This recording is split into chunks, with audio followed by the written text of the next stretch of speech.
বিহার বিধানসভায় বিজেপির জয়লাভের আনন্দে কাঁচরাপাড়া কলেজ মোড় থেকে গান্ধী মোড় পর্যন্ত বিশাল মিছিল অনুষ্ঠিত করলেন বিজেপি নেতা বিমলেশ তিওয়ারি। আপনারা এই খবর দেখছেন জনপ্রিয় পোর্টাল চ্যানেল সোশ্যাল মিডিয়ায় আরবান টাইমসে। মহন্ত দাশগুপ্তর খবরে ভালো লাগলে অবশ্যই সাবস্ক্রাইব করবেন ও বেশি বেশি করে শেয়ার ও লাইক করবেন।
এসআইআরের জন্য বিজেপি বিহারে যেতেনি এমন যে কথা বলছে বা যেতে যে কথা বলছে, এসআইআর হওয়ার আগেও বিহারে এনডিএ সরকার ছিল এবং এসআইআর হওয়ার পরেও এনডিএ সরকার বিজেপি সরকার বিহারে হয়েছে। মমতা ব্যানার্জি বা ইন্ডিয়া অ্যালায়েন্সের নেতারা তারা নিজের হারটাকে কিভাবে বাঁচানো যায়, মুখ লুকানো যায়, এই জন্যে এই বাচ্চাদের মতো কথা বলছে। অপরিপক্কতার এই যে প্রকাশটা আজকে সবার সামনে দেখা যাচ্ছে। ওনাদের আরেক দল পিকেএফ, সে ইন্ডিয়া অ্যালায়েন্সের বাইরে ছিল, বলেছিল যে 25টার উপরে সিট যদি জেডিইউ পেয়ে যায় তাহলে তিনি রাজনীতি ছেড়ে দেবেন। আজকে 14ই নভেম্বর আজকে ঘোষণা হয়েছে 25-এ অনেক বেশি সিট জেডিইউ পেয়েছে। বিহারে এনডিএ সরকার গঠন হয়েছে। মাননীয় প্রশান্ত কিশোরকে এবার বলবো, আপনি রাজনীতি ছেড়ে এই যে রাজনীতির যে ব্যবসা আপনারা চালিয়ে রেখেছেন সেটাকেই আপনি এটাই আপনার জন্য ভালো হবে।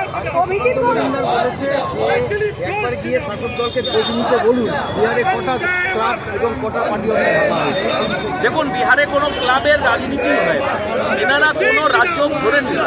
বিহারে কোনো ক্লাব ওরিয়েন্টেড পলিটিক্স হয় না। আমি দায়িত্ব নিয়ে বলছি, কোনো সন্ত্রাস হয় না।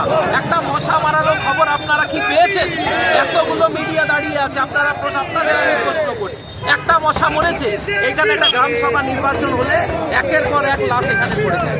মমতা ব্যানার্জি যে খুনের রাজনীতি গোটা ভারতবর্ষ আজকে দেখেছে এবং এই জন্য ইন্ডিয়া অ্যালায়েন্সকে আজকে বিহারের মানুষ তাদের প্রত্যাখ্যান করে আজকে ভারতীয় জনতা পার্টিকে আবার সরকারে পুনরায় এনেছে। অভিজিৎ গঙ্গোপাধ্যায় তো নিজেই বলেছেন উচ্চ পর্যায়ে সেটিং রয়েছে, যার জন্য বাংলায় ক্ষমতায় আসতে পারবে না বিজেপি। দেখুন, উনি আমাদের দলের শীর্ষ নেতৃত্ব, এই বিষয়ে কোনো কথা বলার এখতিয়ার আমাদের নেই। আমরা তৃণমূল কংগ্রেস করি, আমরা একটা রেজিমেন্টেড পার্টি। আমার ডান দিকে মাননীয় বিনোদ শর্মা আছেন, উনি আমার নেতা। উনি দীর্ঘদিন ধরে ভারতীয় জনতা পার্টিকে প্রতিষ্ঠিত করেছেন এই বীজপুরে দাঁড়িয়ে, এই কাঁচরাপাড়ায় দাঁড়িয়ে। উনি আমার নেতা, তার উপরে আমার নেতা আছে, যে কেউ যে কোনো প্রশ্নের উত্তর দিতে পারে না। এটা আমাদের পার্টি সিস্টেমে বাইরে। বীজপুরের রাজনীতিতে কি প্রভাব পড়বে? দেখুন, বীজপুরের রাজনীতির প্রভাব আমি আপনাকে খুব ক্যালকুলেশন, যে ভোটের ক্যালকুলেশন আপনাদের বলে 2019 থেকে নিয়ে 2024 অবধি আমরা ক্রমশ আমাদের ভোট ব্যাংক ধরে রেখেছি। 2024-এ বীজপুরে কেবলমাত্র 14,000-এর কাছাকাছি ভোটে আমরা হেরেছিলাম। এসআইআর হবে, এই বীজপুর থেকে কমপক্ষে আপনার 15 থেকে 20,000 নাম পাকিস্তানিদের বাদ হবে, মৃত ভোটারের নাম বাদ হবে, যারা ডাবল ভোটিং সিস্টেম লাগিয়ে রেখেছেন তাদের নাম বাদ হবে। আমরা এমনি জিতবো, তারপরে মানুষের যা আশীর্বাদ আমরা পেতে চলেছি, এখানে আর তৃণমূল কংগ্রেসে 2026-এ বীজপুরে খুঁজে পাওয়া যাবে। আজকে কুণাল ঘোষ বলেছে বিহারে আনন্দ করে লাভ নেই, বাংলায় এরকম কোনো কিছু হবে না। আজকে 14ই নভেম্বর চিলড্রেন্স ডে, কুণাল ঘোষকে একটা ললিপপ দিয়ে আসো, ওর মতন একটা বাচ্চা ললিপপ খাওয়ার মতন এখনো রাজনীতি করার মতন আর পরিপক্কতা হয়। আমি ওনার কথার কোনো উত্তর দেওয়া মনে করি।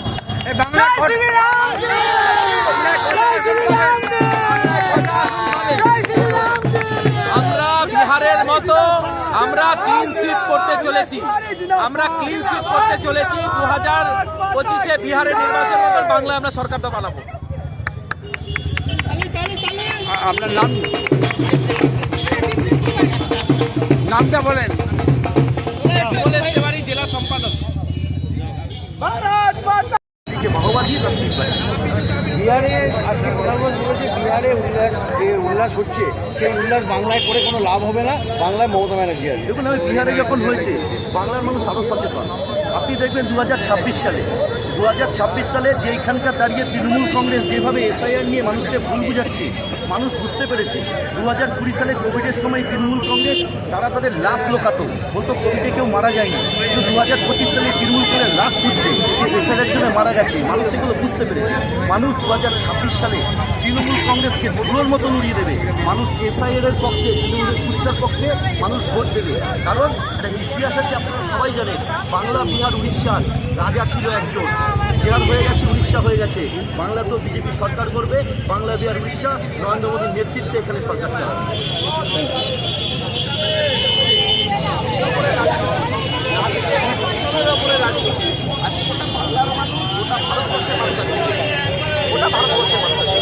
তাই আমরা জানি সেই জন্য আমরা এসআইআরের প্রভাবটা কতটা পড়বে? এসআইআরের প্রভাব এটা সিস্টেমের মধ্যে পড়ে। এসআইআরের প্রভাবে না, মৃত ভোটারদের নাম বাদ দেওয়া একটা সিস্টেম। মমতা ব্যানার্জি মৃত ভোটারদের দিয়েই রাজনীতি করে এসছেন, লাশ লুকিয়ে রাজনীতি করেন, সেরকম মৃত ভোটারের উপরে রাজনীতি করার জন্যই মমতা ব্যানার্জি ভীত হয়েছে। মমতা ব্যানার্জি প্রথমে বলেছে এসআইআর করতে দেবো না, চলো মমতা ব্যানার্জির বাড়িতে প্রথম ফর্মটা গেল, মমতা ব্যানার্জি ফর্মটা ফিল আপ করলেন। তিনি যদি এসআইআর না মানতেন তাহলে ফর্মটা ফিল আপ করলেন কেন?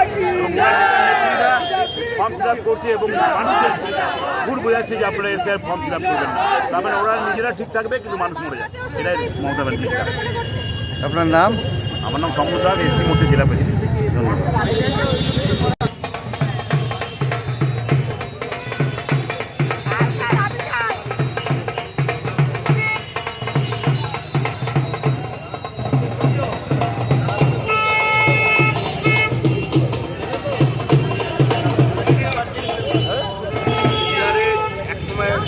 রাজত্ব ছিল, পরিবারতন্ত্র ছিল, সেখান থেকে উঠতে ওখানকার মানুষ বিকাশের জন্য তারা ভোট করেছে। এবং বিহার আপনারা জানেন 10 বছর 20 বছর আগের যে বিহার, এখনকার বিহারের মধ্যে অনেক পার্থক্য আছে এবং আগামী দিনে এর এফেক্ট পশ্চিমবঙ্গ করতে চলেছে এবং পশ্চিমবঙ্গে 2026-এ ভারতীয় জনতা পার্টির সরকার আসতে চলেছে।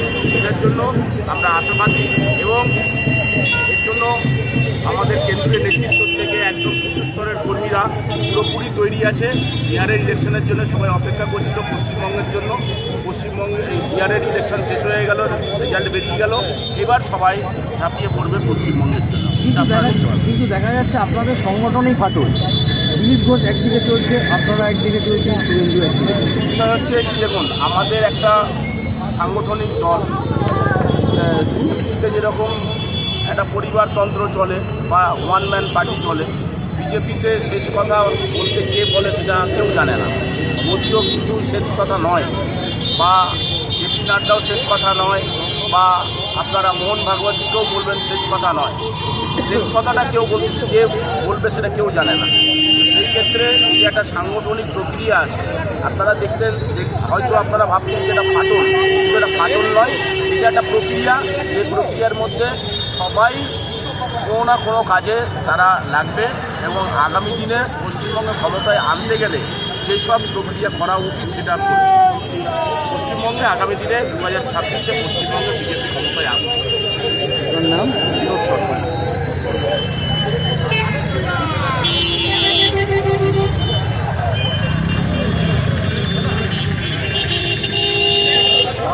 খুশি আছে তাই না?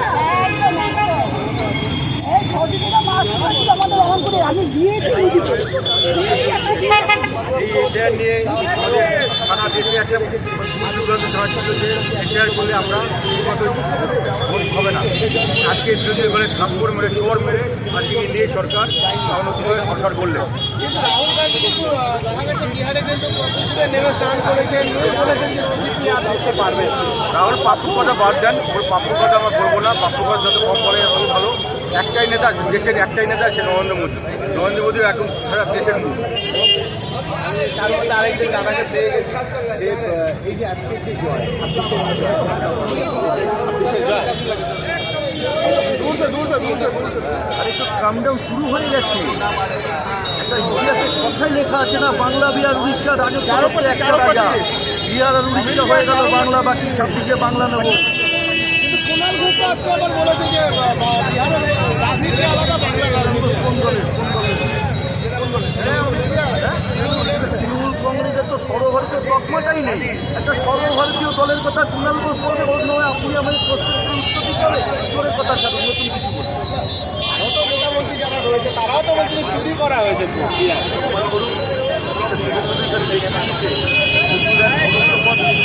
খালি হয়ে গেছে, আমাদের ব্যাটার মতন দেখিয়ে দিয়েছে। বলুন চুরি করে করেছে, কোর্টে মামলা করুন। সব থাকলে বিধায়ক ছিল, তারপরে তারা বলছে যে তিনি চালক গুরুত্ব